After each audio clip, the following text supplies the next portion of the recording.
왕의 이름이 두 개인 경우가 있었어요. 우시아라고 우리가 외웠던 이 우시아 왕은 아사리아라고 되어 있죠. 아사리아. 이거 기억하시면 되겠고요. 교우적으로 씁니다. 우시아, 아사리아 같은 왕이에요. 자, 그 다음에 또 아비얌도 아비야라고도 씁니다. 아비야. 예, 교우적으로 써서 비슷한 이름이라 좀 헷갈릴 수 있지만 같은 사람이고요. 자, 그 다음에 요시야가 신발, 여기 신이야. 예, 어디 위치를 얘기해 그 감이 딱 오죠. 신발왕. 요시야는 자식을 낳는데요.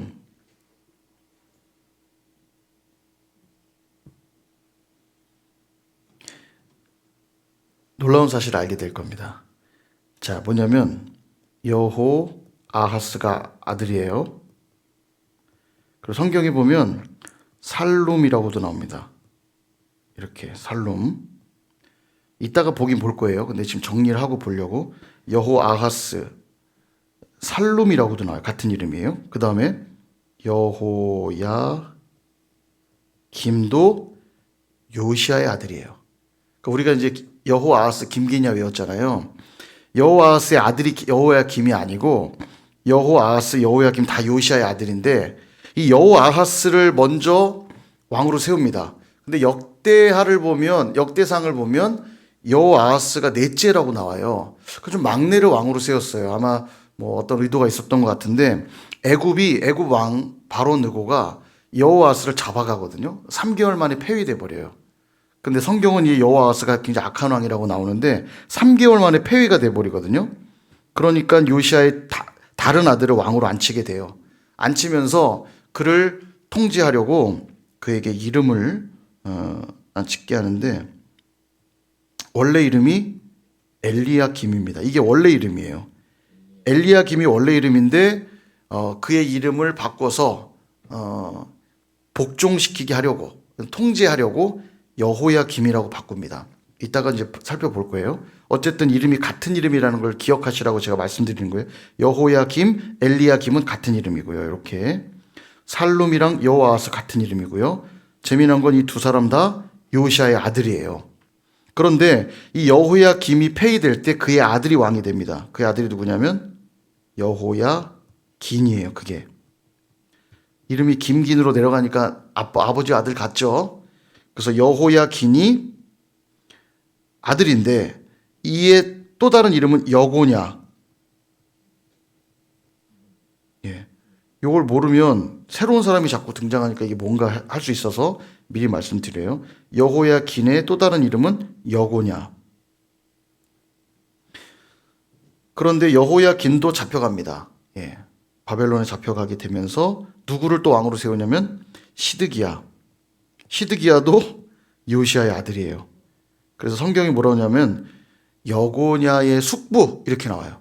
여고냐의 숙부인 시드기야라고도 안 나오고 mat단이야라고 나옵니다. mat단이야. 아유 헷갈려요. 그죠? 이름이. mat단이야 시드기야는 같은 사람입니다. 역시. 여고냐의 숙부인 mat단이야가 왕이 되니라 이렇게 나와요. 그래서 결국 요시아의 세 아들은 다 한 번씩 왕이 됩니다. 여호아스, 여호야김, 그리고 시드기야, mat단이야. 이들이 다 요시아의 아들인데요. 여호야긴을 제외하면 사실 시드기야가 마지막 왕이거든요. 그러니까 요시아에서 대가 끊겼다고 볼 수 있죠. 그의 아들에서.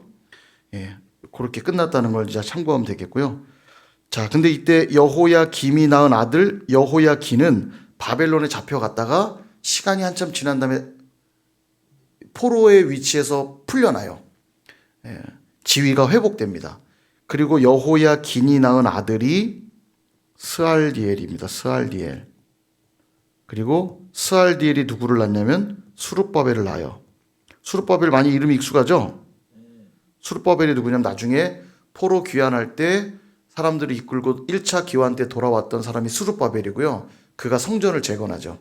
그래서 재건한 성전 이름을 수룹바벨 성전이라고 부르거든요. 그러니까 다윗의 왕가가 계속 이어지고 있는 걸 보여줍니다. 여호야긴을 통해서 스알디엘이 낳고 스알디엘이 수룹바벨을 낳아서 왕위가 계속 이어져요. 예, 그걸 나중에 이제 보게 될 겁니다. 자, 여하튼 제가 지금 보여드린 건 뭐냐면 같은 이름 설명드리려고. 여호아하스는 살룸, 여호야김은 엘리야김, 여호야긴도 여고냐, 시드기야랑 mat단이야. 같은 이름이라는 것 참고하시면 되겠습니다. 자, 그래서 오늘은 열왕기 하의 제일 마지막 부분까지 볼 건데요. 예, 얼마 안 남았습니다. 이제 오늘부터 18장부터 제가 본다고 그랬죠. 18장부터 17장에서 북이스라엘이 멸망을 하고요. 18장부터 오늘 25장까지 보고 마치도록 할게요. 보시면은 18장 열왕기 하 18장입니다.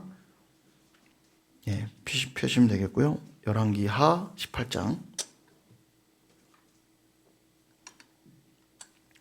자, 보시면 이제 여기 좀 중요한 왕이 나옵니다. 누구냐면 바로 히스기야가 등장해요. 히스기야는 선한 왕이라고 그랬죠. 그래서 분량이 좀 많습니다. 18, 19, 20장까지 히스기야 이야기예요. 그래서 옆에 메모하실 때가 있다면 열왕기하 18장에서 20장까지 히스기야잖아요. 평행 본문이 몇 군데 있습니다. 역대하 29장에서 32장까지도 히스기야 이야기예요. 그 다음에 이사야 36장에서 39장까지도 히스기야 이야기입니다. 자, 제가 좀 써드리면 지금 왕하 18장부터 20장까지가 히스기야 이야기인데 똑같은데요. 역대하 29장부터 32장까지도 같고요. 내용이 이사야 36장부터 39장까지 이게 다 히스기야 이야기예요. 그러니까 히스기야가 얼마나 중요한 왕인지를 알 수 있죠. 분량이 많죠. 똑같은 이야기이긴 한데 이렇게 여러 곳에 등장합니다. 이스라엘 역사에, 남유다 역사에 꽤 중요한 대목을 차지하고 있죠. 자, 그래서 히스기야 18장 이야기를 보시면 2절에 보시면 그가 왕이 될 때 나이가 25세였다. 그리고 29년간 다스렸대요. 근데 그가 왕이 되자마자 한 일은 뭐냐? 3절에 보면 다윗의 모든 행위와 같이 정직히 행했다. 이게 항상 칭찬받는 왕의 표상이죠. 다윗대로 행하는 건 칭찬이고, 여로보암의 죄를 따라, 이건 여로보암은 그 죄를 짓는 왕의 모습이고요. 심한 모습은 뭐냐면 아합을 따라는 가장 악한 왕들. 그 다음에 여로보암에 따라, 이거는 당연히 약한 왕들. 그 다음에 잘한 거는 뭐냐면 다윗을 따라, 이건 잘한 겁니다.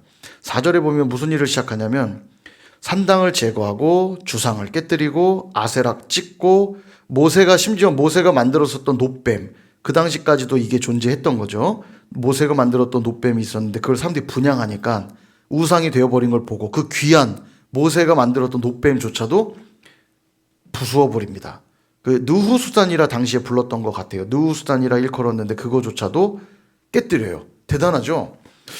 대단합니다. 이게 결코 쉬운 일이 아니었을 것 같아요. 예, 개혁이란 이런 겁니다. 하나님으로부터 멀어져 있으면 과감하게 다시 하나님께로 돌아오는 결단이 개혁이에요. 항상. 아무리 모세의 놋뱀이라도 깨뜨릴 수 있는 용기가 우리에게 필요한 것 같아요. 그런 종교개혁을 단행하고요.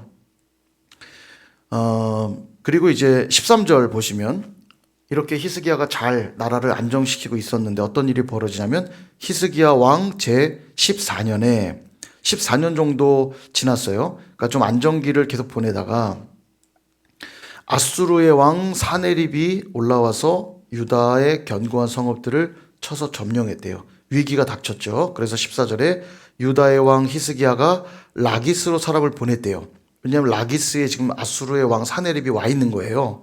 라기스가 어디냐면 예루살렘의 남쪽인데 말하자면 예루살렘의 턱 밑입니다. 그러니까 우리로 하면 어디쯤이라 할까요? 뭐 의정부 내지는 아래로 한다면 수원 요 정도죠. 그러니까 이제 당장 서울이 함락될 수 있는 도시예요. 예루살렘이 곧 함락되기 바로 직전에 차지할 만한 곳이 라기스입니다. 그러니까 사네립이 턱 밑까지 온 거예요. 그러니까 히스기야가 라기스로 사람을 보내요. 무슨 일을 하냐면 좀 황당한 일을 합니다. 14절 다시 보시면 아수르 왕에게 이르되 내가 범죄하였나이다. 나를 떠나 돌아가소서 왕이 내게 지으시는 것을 내가 당하리이다. 그러면서 아수르 왕에게 은 300달란트, 금 30달란트를 정하여 유다 왕 히스기야에게 내게 하자. 히스기야가 이걸 바칩니다. 15절. 여호와의 성전과 왕궁 곳간에 있는 은을 다 주었고, 16절. 유다 왕 히스기야가 여호와의 성전 문의 금과 자기가 모든 기둥에 입힌 금을 벗겨 모두 아수르 왕에게 주었더라. 종교개혁을 했던 그 모습은 어디 갔는지 금방 뭔가 좀 약한 모습을 보여요. 그리고 돌아갔으면 다행인데 안 돌아갑니다. 17절을 보면 이 아수르 왕이 다르단 랍사리스와 랍사기로 하여금 대군을 거느리고 라기스에서부터 아까 라기스에 주둔했죠. 라기스에서부터 예루살렘으로 가서 히스기야 왕을 치게 하매 받을 거 다 받고 야 이제 올라가서 쳐라 이렇게 아주 못됐죠. 그래서 뭐 하냐면 얘들이 올라와서 협박합니다. 야 백성들에게 야 니네 빨리 항복해. 왜냐면 싸우기 전에 항복하게 하는 게 제일 좋은 전쟁이잖아요. 그러니까 쳐들어가지 않고 협박합니다. 백성들에게 히브리 말로 아람 말로 히브리 말로 막 하는 거죠. 야 니네 그 히스기야가 하나님만 의지하라고 그러지 니네 하나님이 니네 못 도와줄 걸? 하면서 비난하고 막 합니다. 히스기야 믿지 마. 막 이렇게 얘기해요. 비난을 막 하는 얘기를 듣고는 히스기야가 이제 옷을 찢고 막 이제 하는 거죠. 19장 넘어가면 히스기야 왕이 듣고 그 옷을 찢고 굵은 배를 두르고 여호와의 전에 들어가서 역시 그래도 믿음의 사람이에요. 잠깐 그런 아수르에게 조공을 바쳐보려고 노력했지만 그러나 결국 하나님께로 갑니다. 여호와의 전에 가서 이사야 선지자를 불러요. 그리고 이사야 선지자에게 기도를 요청합니다. 그리고 이사야가 하나님께 기도하고 응답을 받아와요. 쭉 그 내용입니다. 19장이 읽어보시고요.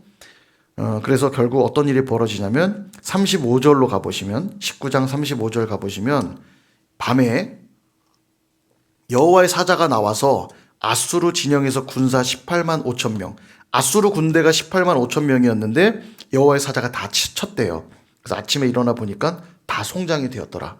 너무 놀란 나머지 사내립이 도망갑니다.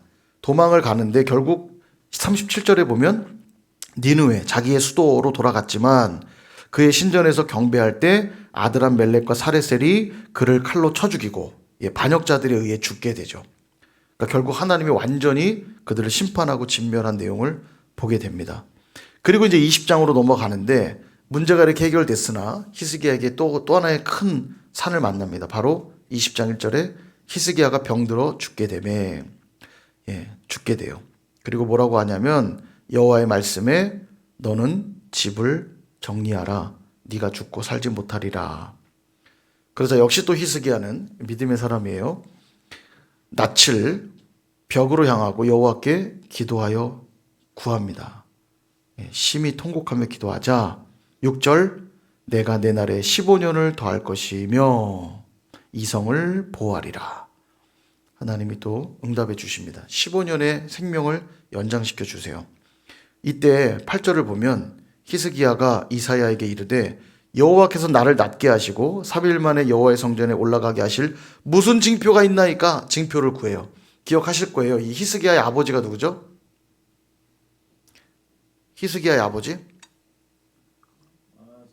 아하스죠. 아하스. 이거 헤매시면 안 되는데 아히무. 히스기야의 아버지는 아하스. 히스기야의 아들은 므낫세. 그렇죠. 히스기야의 아버지가 아하스인데 제가 말씀드렸죠. 아히무라고 외웠던 이유는 아하스와 므낫세가 다 악한 왕이라 이게 튀어나온 형태로 기억하라고 그랬잖아요. 아하스와 므낫세가 다 악한 왕인데 대표적으로 둘 다 무슨 일을 저지르냐면 인신제사를 막 해요. 아주 악한 왕이죠. 이 아하스는 하나님이 아수르로부터 승리하게 해줄게. 내게 징조를 구해라. 이거 이사야에 그 말씀 있다고 그랬잖아요. 징조를 구해라. 그랬더니 난 여호와 시험 안 할 거예요. 이게 믿음 없는 모습이거든요. 겉으로는 그럴싸하지만 내가 감히 하나님을 어떻게 시험해요. 그게 아니라 징표를 구하라니까 저는 그런 거 안 해요. 그래? 너 그러면 너 알아서 해.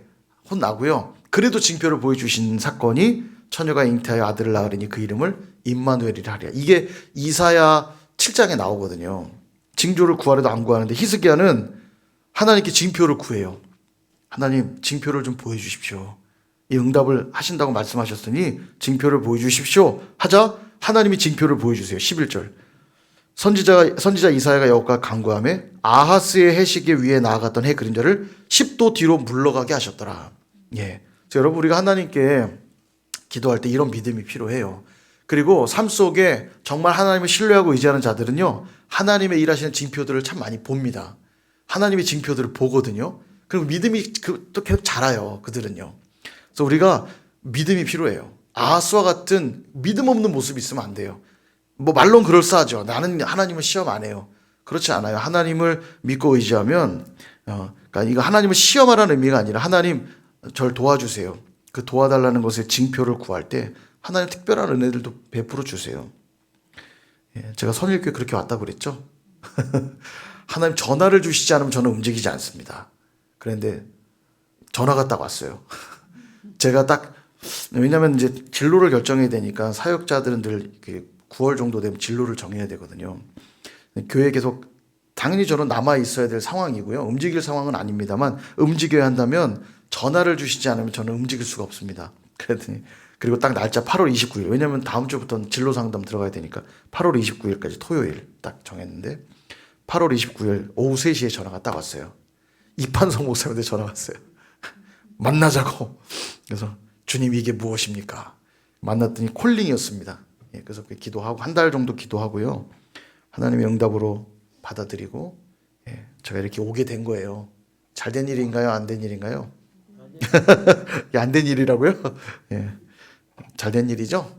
예, 우리의 만남은 주님의 은혜라오. 예, 노사연 노래 생각하셨죠? 노사연 노래가 대한민국 뭐 인기 가장 많이 불리는 노래 뭐 1위 이런 거 됐더라고요. 또 노사연 씨가 또 크리스찬이라 더 기분이 좋은 것 같아요. 이 만남이라는 노래가 되게 은혜롭잖아요. 우리 만남은 우연이 아니야. 예, 우리의 만남은 하나님의 필연인 줄 믿습니다. 제게 그런 간증들도 저도 참 많아요. 하나님께 기도하고 구했을 때 하나님 표시를 보여주시고, 그래서 기쁨으로 순종할 수 있었던 사건들이 많은데 믿음으로 그렇게 좀 기도하시면 좋겠고요. 넘어가시면 이제 21장 드디어 악한 왕 므낫세 이야기가 또 나옵니다. 1절에 보시면 므낫세가 왕이 될 때 나이가 12세라. 예, 이게 참 재밌죠. 므낫세 나이가 12세였다는 건 히스기야의 아들이었으니까 언제 났다는 얘기예요. 아까 면벽 기도 드리고 낯을 벽을 향해 기도하고 15년의 수환을 더 받았잖아요. 그러니까 15년 생명을 연장받은 고 어느 땐가 낳은 거잖아요. 이 아들을. 12세 왕이 됐으니까. 그죠? 맞죠? 그러니까 므낫세는 히스기야의 마지막 12년의 모습을 보고 컸겠죠. 히스기야의 말년은 썩 좋지 않았던 것 같아요. 히스기야 역시. 므낫세가 왕이 되고요. 55년을 다스립니다. 최장수 왕이에요. 남유다에. 가장 오래 통치하거든요. 가장 악한 왕이 가장 오래 통치했으니까 정말 우울합니다. 최고로 우울하죠. 3절을 보세요. 그가 어떤 존재인지. 2절부터 볼까요? 므낫세가 여호와 보시기에 악을 행하여 여호와께서 이스라엘 자손 앞에서 쫓아내신 이방 사람의 가증한 일을 따라서 3절 그의 아버지 히스기야가 헐어버린 산당들을 다시 세우며 이스라엘의 왕 아합의 행위를 따라, 이거 하면 제일 악한 왕이라고 그랬죠. 남유다의 왕들 중에는 이 표현이 나온 경우가 거의 없어요. 뭐 여호람이 있긴 한데 아합의 사위죠. 아합과 연관이 직접 돼 있기라도 한데 이 므낫세는요 아합과 연관도 없잖아요. 근데 아합이 한 짓과 똑같이 했대요. 아합의 행위를 따라 바알을 위해 제단 쌓고 아세라 목상 만들고 하늘의 1월 성신을 경배하여 섬겼대요. 그러니까 어제 같은 일식이 했으면 아마 므낫세 제사했겠죠. 하늘에 달이 싹 일식이 벌어졌을 때 1월 성신을 섬겼으니까요. 심각한 왕이었습니다. 그래서 6절에 보면 자기의 아들을 불 가운데로 지나게 하며 인신제사했다는 얘기예요. 점치죠. 사수를 행하죠. 신접한 자와 박수를 신임하여 여호와 보시기에 악을 많이 행할 진노를 일으켰으며. 그래서 성경에 보면 남유다의 멸망한 이유를 므낫세의 죄 때문이다 이렇게 말해요. 므낫세의 죄 때문에 남유다가 망한다 그렇게 말합니다. 너무 악한 왕이죠. 예, 더 볼 것도 없어요. 읽어보시면 되겠고 19절 보시면 므낫세가 죽고 그 다음 아몬이 왕이 됩니다. 아몬. 그죠? 아몬도 치마. 아몬이 왕이 될 때 나이가 22세라. 근데 이 아몬도 악을 많이 행해요. 그래서 23절을 보면 그의 신복들이 그에게 반역하여 궁중에서 죽임에. 예. 살해를 당하죠. 남유다에 살해당한 왕이 몇 명 있습니다. 요아스, 아마샤, 아몬. 이 세 명은 살해당해 죽거든요. 예, 아몬도 살해당해 죽었는데 놀라운 건 24절을 보면 국민들이 아몬 왕을 반역한 사람들을 다 죽여요. 예. 그리고 그의 아들 요시야를 왕으로 삼았대요. 이것도 잘했죠. 국민들이 잘했어요. 반역자들을 처단하고 그의 아들을 왕으로 세웁니다. 그 아들이 누굽니까? 22장에 나오죠. 요시야. 아몬 치마 두른 다음에 요시야잖아요. 요시야가 왕이 될 때 나이는 8세. 기억하시죠? 요아스는 7세. 신발인 요시야는 8세. 예, 왕이 된 나이가 그렇습니다. 7세, 8세. 31년간 다스리는데 요시야는 아주 선한 왕 중에 하나입니다. 그러니까 선한 왕을 딱 꼽으면 히스기야랑 요시야예요. 남유다의 선한 왕. 가장 선한 왕. 조금 선한 왕들도 몇 명 더 있는데 많이 선한 왕은 히스기야랑 요시야. 요시야가 왕이 된 다음에 2절을 보면 나오죠. 요시야가 여호와 보시기에 정직히 행하여 그의 조상 다윗의 모든 길로 행하고 좌우로 치우치지 아니하였더라. 이건 칭찬이죠. 다윗의 모든 길로 행했다. 그래서 8절을 보면 대제사장 힐기야가 서기관 사반에게 이르되 내가 여호와의 성전에서 율법책을 발견하노라. 여러분 율법책을 발견했다는 얘기는 그동안 율법책이 어떻게 돼 있었다는 얘기예요? 처박혀 있었다는 얘기죠. 예. 그러니까 므낫세 시대가 아몬 시대가 얼마나 흑암의 시대였겠어요. 말씀이 사라진 시대 아닙니까? 근데 선한 왕은 항상 이거부터 시작하는 거예요. 종교개혁이 일어나면 항상 말씀으로 돌아가는 겁니다. 율법책을 발견하고 힐기야가 그 책을 사반에게 주니 사반이 읽으니라. 다시 말씀이 선포되기 시작하죠. 그래서 항상 개혁은 어디서부터 시작돼요? 말씀으로부터 시작되는 겁니다. 내가 다시 하나님께로 돌아간다면 말씀 앞에 서는 것부터 시작하는 거예요. 그래서 여러분 중요한 암송구절이라고도 할 수 있는 중요한 말씀 13절 같이 한번 읽어볼까요? 13절 시작. 너희는 가서 나와 백성과 온 유다를 위하여 이 발견한 책의 말씀에 대하여 여호와께 물으라. 우리 조상들이 이 책의 말씀을 듣지 아니하며 이 책에 우리를 위하여 기록된 모든 것을 행하지 아니하였으므로 여호와께서 우리에게 내리신 진노가 크도다. 아멘. 항상 그래요. 개혁이 시작되어서 말씀으로 가면 첫 번째 반응은 항상 회개입니다. 죄를 회개하고 하나님 앞에 자복하는 거예요. 이게 항상 특징입니다. 겸손할 수밖에 없어요. 그 말씀 앞에 엎드릴 수밖에 없죠. 그러니까 요시야가 얼마나 선한 왕인지를 볼 수 있죠. 23장으로 넘어가시면 이제 요시야가 구체적인 종교 개혁들을 막 일으키거든요. 한번 읽어보시면 되겠고요. 특별히 4절을 좀 보시면 왕이 대제사장 힐기야와 모든 부제사장들과 문을 지킨 자들에게 명령하여 바알과 아세라와 하늘의 1월 성신을 위하여 만든 모든 그릇들을 이게 므낫세 때 다 만들어진 거죠. 그릇들을 여호와의 성전에서 내다가 예루살렘 바깥 기드론 밭에서 불사르고 그것들의 재를 베델로 가져가게 하고 완전히 종교개혁을 단행하죠. 7절에도 보면 여호와의 성전 가운데 남창의 집, 남창이 뭐라고 했는지 기억나세요? 게이입니다. 게이. 동성애자. 남창이니까 게이 정도로 보면 맞을 것 같아요. 그러니까 여호와의 성전 안에 게이가 있는 겁니다. 얼마나 문란한 상황인지 감이 오시죠? 이 요시야가 이 남창의 집을 헐어버리고 그곳은 여인이 아세라를 위해 휘장을 짜는 처소였더라. 그래서 여기를 개혁을 하죠. 그 다음에 11절도 보면 10절을 보면 왕이 또 흰놈의 아들 골짜기에 도벳을 더럽게 하여 어떤 사람도 몰록에게 드리기 위하여 자기의 자녀를 불러 므낫세가 했던 인신제사 장소를 막아버려요. 다시는 그런 일을 못하게 해버리고 11절 유다 여러 왕이 태양을 위하여 드린 말들을 제하여 버렸으니 이 말들은 여호와의 성전으로 들어가는 곳의 근처 넷이 나단멜렉의 집 곁에 있던 것이며 또 태양 수레를 불사르고 태양신을 섬기던 것들도 박살냅니다. 그러니까 얼마나 우상들이 많았나 몰라요. 그죠? 이런 것들을 다 얼마나 선한 왕인지 보이시죠? 계속 개혁하는 얘기들이에요. 좀 읽어보시면 되겠고요. 14절도 석상 깨뜨리고 아세라 목상 찍고 사람의 해골로 채웠대요. 더러운 곳이라는 거죠. 부정한 곳. 그리고 이제 결정적으로 요시야가 진짜 선한 왕인 게 또 뭐냐면 21절을 보시면 왕이 뭇 백성에게 명령하여 이르되 이 언약책에 기록된 대로 말씀을 읽다 보니까 뭐를 발견하게 됐냐면 유월절을 지키라는 명령을 보게 된 거예요. 그러니까 그러니까 그동안 유월절을 지켰다는 거 안 지켰다는 거예요? 안 지킨 거예요. 유월절을 안 지켜오다가 요시야가 딱 보고는 말씀에 유월절을 지키라 했네. 그래서 바로 23절 요시야 왕 18째 해에 예루살렘에서 여호와 앞에 이 유월절을 지켰더라. 유월절을 지킨 왕이었어요. 유월절을 지켰다는 기록이 성경에 몇 군데 나오거든요. 여호수아가 요단강 건너 길갈에 도착했을 때 유월절을 지킨 기록이 있고요. 여기 지금 이 요시야가 유월절 지킨 기록이 있고요. 또 나중에 나오지만 히스기야도 유월절 지킨 기록이 나와요. 여기 열왕기에서는 없었는데 역대하 가면 나오고요. 몇몇 나옵니다. 그러니까 신앙의 회복을 나타낼 때 유월절 지킨 이야기들이 등장합니다. 그리고 25절에도 보면 요시야와 같이 마음을 다하며 뜻을 다하며 힘을 다하여 모세의 모든 율법을 따라 여호와께로 돌이킨 왕은 요시야 전에도 없었고 후에도 그와 같은 자가 없었더라. 진짜 괜찮은 왕이죠. 너무너무 사랑스럽죠. 예. 그러나 요시야가 이제 죽습니다. 참 선한 왕들은 또 일찍 죽어요. 8살에 왕이 됐기 때문에 31년 통치는 했지만 나이가 아직 그렇게 아주 많은 나이는 아니거든요.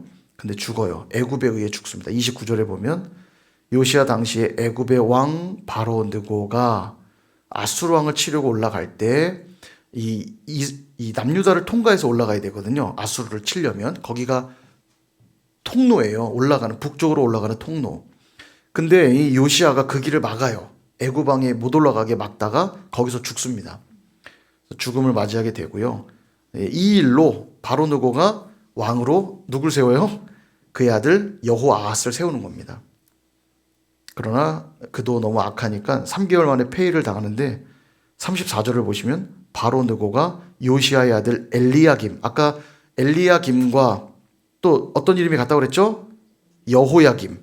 예, 엘리야김과 여호야김이 같은 이름이에요. 그러니까 바로 느고가 이 여호아하스를 폐위시켜 버리고 엘리야김을 세웁니다. 그리고 이름을 바꿔요. 여호야김이라고. 예. 그리고 여호아하스는 애굽으로 끌고 가서 죽이죠.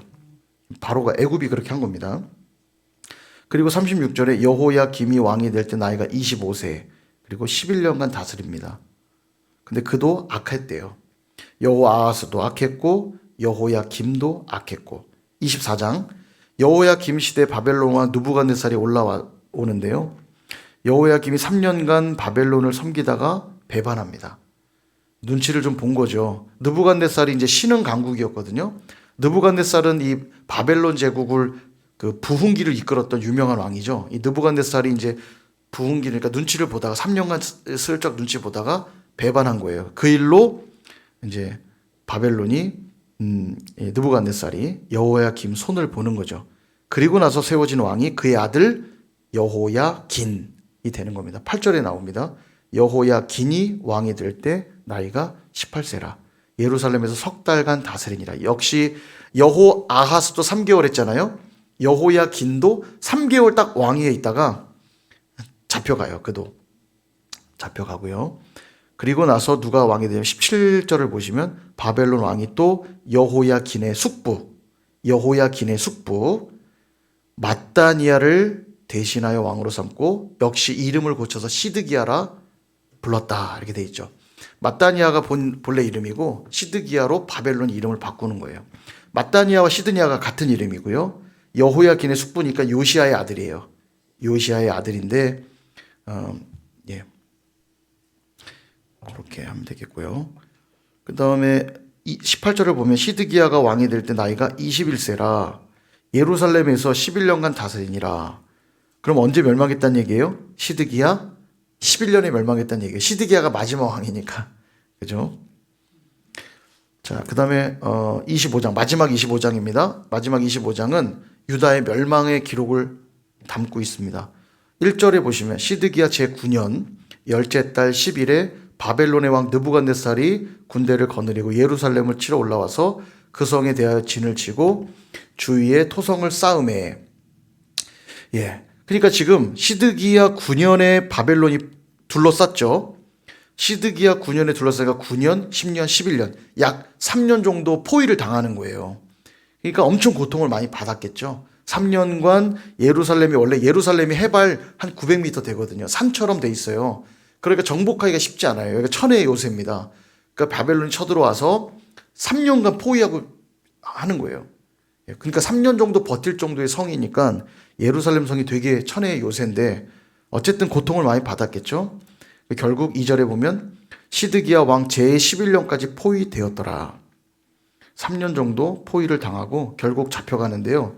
7절에 보시면 시드기야의 아들들을 그의 눈앞에서 죽이고, 자, 시드기야 아들들을 죽이고요. 그 다음에 눈앞에서 죽인 후에 그 다음에 시드기야의 눈을 빼고 노사슬로 그를 결박하여 바벨론에 끌고 갔더라. 이게 남유다의 최후입니다. 시드기야는 눈을 다 뽑혀가지고 잡혀가요. 사실 예레미야가 계속 이야기합니다. 항복하라고. 바벨론에게 항복하라고. 하나님이 이를 넘기기로 작정하셨기 때문에 빨리 항복하라고 계속 얘기하거든요. 근데 어떻게 바벨론에 항복하라는 게 하나님의 음성으로 들렸겠어요. 야, 어떻게 할례 받지도 않은 이방인에게 항복하란 말이냐? 이 거짓 선지자야. 그리고 다른 선지자 불러서 니네 예언해봐 그랬더니 그럴 일 절대 없다고 합니다. 우리는 절대 안 망합니다. 우리에겐 성전도 있고 하나님이 우리와 함께 하십니다. 거봐, 이 거짓 선지자야. 에레미야가 막 웅덩이에 갇히고 매 맞고 맨날 그래요. 항복했으면 이런 일 안 당했을 수도 있어요. 그러니까 빨리 하나님의 그 말씀을 인정하고 자신들의 죄를 인정하고 죄에 대한 심판으로 바벨론에게 멸망할 걸 받아들였다면 이렇게까지 피해를 안 입었을지도 몰라요. 근데 끝까지 버티거든요. 네 말 안 믿어. 에레미야 계속 쳐냅니다. 근데 결국은 끝까지 버틴 결과가 뭐냐면 두 눈을 뽑혀버려요. 하나님 말씀 앞에 빨리 항복하는 게 사는 길입니다. 버티면 버틸수록 안 돼요. 커집니다. 그 지혜입니다. 말씀 앞에 빨리 항복하는 것이. 자, 그래서 멸망한 얘기고요. 그 다음에 마지막 27장을 보시면 유다의 왕 여호야긴이, 아까 여호야긴이 3개월 동안 왕으로 있다가 잡혀갔다고 그랬잖아요.